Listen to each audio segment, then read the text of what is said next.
Welcome back to the world of Middle-earth, where today we will be taking a look at some of the best LEGO Lord of the Rings Mocs ever made. These Mocs are based off iconic locations such as Helm's Deep, Rivendell, Bag End and Khazad-dûm.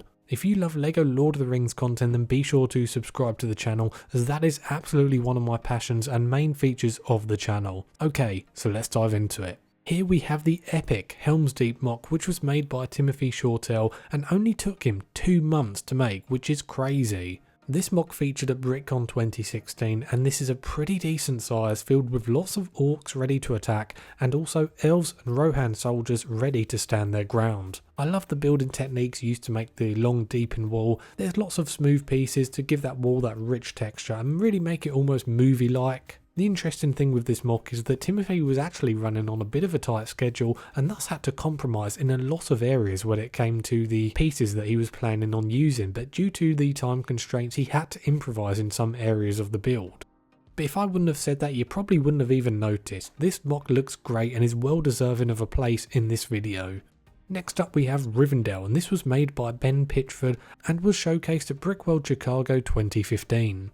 Now, unlike a lot of Rivendell Mocs that we see, this was actually based off the version we see in The Hobbit: An Unexpected Journey. Not that there is a lot of difference, but it looks as beautiful as you would expect it to, and it took over a year to make, so a lot of hard work went into this one for sure. The Moc is 50 inches wide and 50 inches tall, so this thing is massive. There's also lots of great elements to show off the natural beauty of Rivendell. And I always love it when Moc creators also implement some lighting into their Moc, as it really does make the build feel so much more lived in. There's lots of lovely elven architecture and buildings, and if you take a close look you'll also see Gandalf, Bilbo and the company of dwarves off to meet Elrond.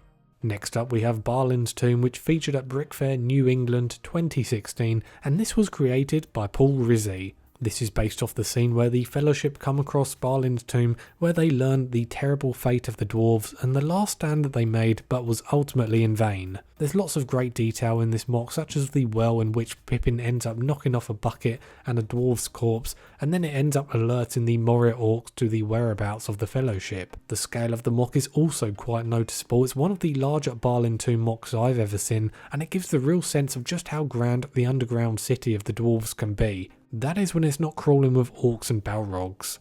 Next up we have the Bridge of Khazad-dûm, featuring the standoff between Gandalf and the Balrog of Morgoth, otherwise known as Durin's Bane. This Moc was built by Joe Conley and featured at Brick Cascade 2020. There's actually 2 different sections to this Moc depicting different scenes from the movie, because not only has Joe built the confrontation between Gandalf and the Balrog, but there's also a section with the Fellowship trying to run down the steep staircase whilst also trying to dodge arrows from the orcs.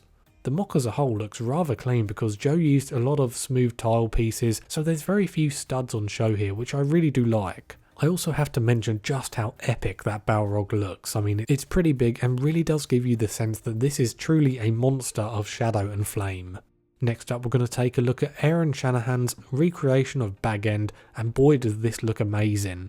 This featured at Brick Days Omaha 2021, and this highly detailed Moc includes an entranceway, kitchen, dining room, bedroom, living room and study, so Aaron really didn't miss a detail with this one. In fact, this Moc actually reminds you that Bag End was considered basically a manor house by the residents of the Shire. It's one of the more elaborate hobbit holes in the Shire, and this Moc showcases that perfectly by showing just how grand it looks both on the outside and on the inside. I mean, most Mocs of Bag End look beautiful with lots of flowers and shrubbery to give that natural look, but I must say this Moc has to be one of the best interiors for Bag End I've ever seen. It is just so stunning what was able to be done here. And that brings us to the last Moc. Here we have Rivendell, created by Brick Knight, and you can check out his channel where he shows the process of making this beautiful Moc.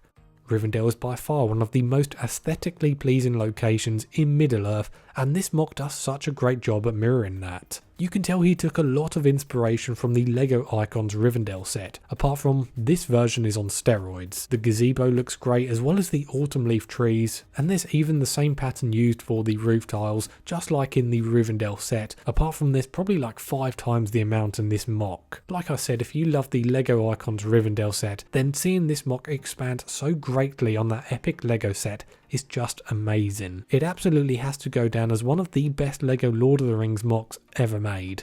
Anyway guys, let me know which was your favourite mock down in the comments section, and be sure to subscribe for more LEGO Lord of the Rings content. Have a great day, and I'll see you on the next one.